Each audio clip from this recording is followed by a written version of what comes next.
توشہ کا حمام۔ حکومت نے توشہ خانہ کی 2001 سے 2023 تک جو تفصیلات پبلک کی ہے، اس سے یہ بات تو ثابت ہو گئی ہے کہ کوئی کم اور کوئی زیادہ، لیکن کم و بیش اس حمام میں سب عریاں ہیں۔ تینوں بڑی پارٹیوں نے اس بہتی گنگا میں ہاتھ دھوئے اور تمام اداروں سے وابستہ لوگوں نے اپنی اپنی استطاعت اور ظرف کے مطابق اسے استفادہ کیا۔ جس نام سے مجھے بہت زیادہ تکلیف ہوئی وہ شاہد خاقان عباسی صاحب کا تھا، کیونکہ جس سادگی کے ساتھ انہوں نے بطور وزیر اعظم کام کیا اور جس بہادری کے ساتھ نیب کی ناجائز قید کاٹی، اس کی وجہ سے میرے دل میں ان کا مقام بلند ہو گیا تھا۔ پھر اس کا دفاع کرتے ہوئے انہوں نے جو دلیل دی، اسے بہت تکلیف بھی ہوئی، کیونکہ ان کا یہ کہنا بالکل غلط ہے کہ تحفہ کرسی کو نہیں شخصیت کو ملتا ہے۔ وہ جب خود نجی دورے پر بغیر سرکاری پروٹوکول کے امریکہ گئے، انہیں کتنے تحائف ملے۔ دراصل یہ جو تحائف ملتے ہیں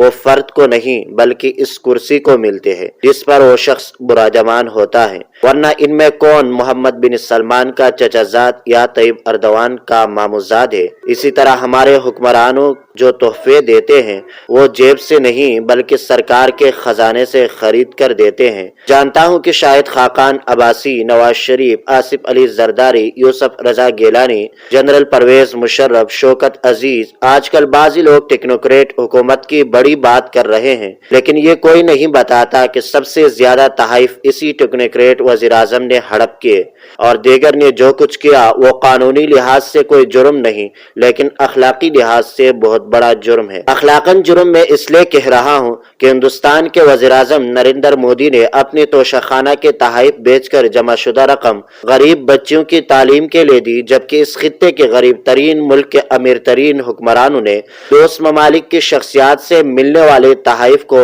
بری طرح ہڑپ کیا۔ اگر تسبیح، کتب، جائے نماز، قالین، پینٹنگز، کھجور اور اسی نوع کی چیزوں کو توشہ خانہ سے اپنے پاس ایک نشانی کے طور پر رکھا ریٹین جاتا تو یہ ایک قابل تحسین عمل ہوتا، لیکن یہاں تو ارب پتیوں نے وہی تحفے وصول کیے جن کی مالیت لاکھوں یا کروڑوں میں تھی۔ یہ تو وہ تحائف ہے کہ جو بیرون ملک سے ملے، حالانکہ ہمارے حکمران طبقات، وزیر اعظم، وزیر، مشیر، سول اور ملٹری بیوروکریٹس اور جج وغیرہ کو اصل تحائف تو ملک کے اندر ملتے ہیں جن کا کوئی ریکارڈ نہیں ہوتا۔ سیاسی غیرت کا تقاضا تو یہ ہے کہ ان میں سے جو زندہ ہے وہ ان تحائف کی اصل رقم سرکاری خزانے میں واپس جمع کروا کے قوم سے معافی مانگے، نہیں تو وزیر اعظم شہباز شریف جو اس معاملے میں نسبتاً بچے رہے، قانون بنائے کہ توشہ خانہ سے وصولی کرنے والے تمام لوگ ملک کی موجودہ تباہ کن معاشی صورتحال کے تناظر میں تحائف کی اصل قیمت جمع کرائے۔ آگے بڑھنے سے قبل ایک اور بات کی وضاحت ضروری سمجھتا ہوں،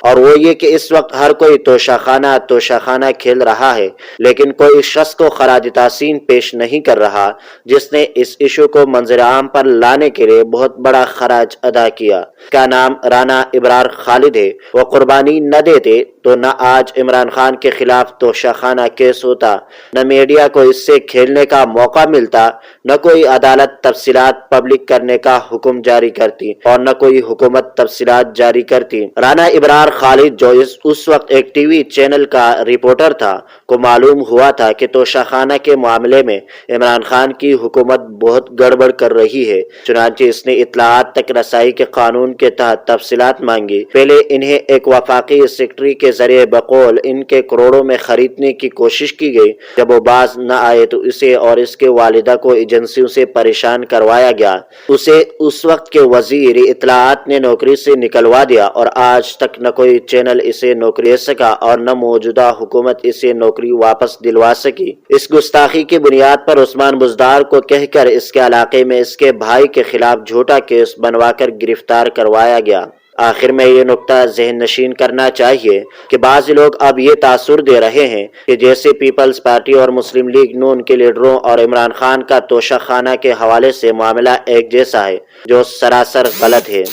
کیونکہ دونوں میں زمین و آسمان کا فرق ہے۔ دیگر حکمرانوں نے غیر اخلاقی کام کیا لیکن غیر قانونی کام اس لیے نہیں کیا کیونکہ اس وقت کے قانون کے حساب سے ہر تحفے کی 20% قیمت ادا کی، لیکن عمران خان نے توشاخانہ کے حوالے سے قانون کی خلاف ورزیاں کی۔ پہلے یہ کہ ان کے دور میں 20 کے بجائے 50% قیمت ادا کرنے کا قانون بنا تھا، لیکن انہوں نے اور ان کے خاص بندوں نے 20% کے حساب سے ادائیگی کی۔ دوسرے یہ کہ قانون کے روح سے تحفے کی قیمت کا تمخینہ ایک کمیٹی کو لگانا تھا، لیکن انہوں نے کبھی اس کمیٹی سے تمخینہ نہیں لگوایا اور خود ہی قیمت کا تعین کرتے رہے۔ تیسری کہ ماضی کے حکمرانوں تحفے لے کر اپنے پاس رکھے یعنی ریٹین کیے اور ان کے آگے فروخت کرنے کے ثبوت سامنے نہیں آئے، لیکن عمران خان نے یہ ریٹین کرنے کے بجائے آگے اور وہ بھی بیرون ملک فروخت کیے۔ پانچویں خلاف ورزی یہ ہوئی کہ تحفے کی 20% رقم عمران خان کے اکاؤنٹ سے خزانے میں جمع نہیں ہوئی، لیکن اس کی فروخت سے ملنے والی رقم ان کے اکاؤنٹ میں جمع ہوئی، جسے انہوں نے الیکشن کمیشن کے پاس اپنے اثاثوں میں ظاہر نہیں کیا۔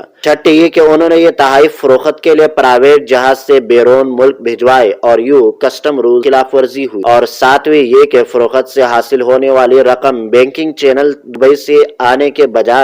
اسی جہاز میں اسلام آباد آئی اور ان کے اکاؤنٹ میں جمع ہوئی، جو منی لانڈرنگ کے زمرے میں آتا ہے۔ یوں اخلاقی حوالوں سے یکساں ہونے کے باوجود قانونی حوالوں سے عمران خان کا معاملہ دیگر سے مختلف ہے، اس لیے وہ عدالت میں پیش ہونے سے گریزاں ہیں اور انہیں نہیں چاہتے کہ ان پر فرد جرم عائد ہو، کیونکہ وہ جانتے ہیں کہ اس کیس میں ان کا بچنا ناممکن